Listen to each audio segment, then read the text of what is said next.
আজকে আজকে আজকে আছে কি খাবে ফুচকা খাবো চ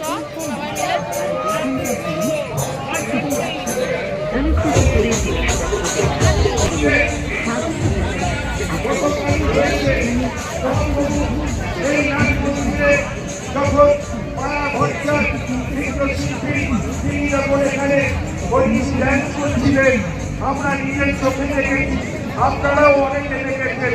মহাপ্রভু যেন আসছে আর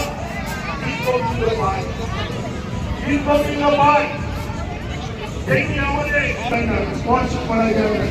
এই টিভি 25 তারিখ মহাপ্রভুকে দেখে স্পর্শ করে অনুভব করতে পারবে মহাপ্রভুর শরীর এত নরম এবং গরম কেন। আমাদের শরীর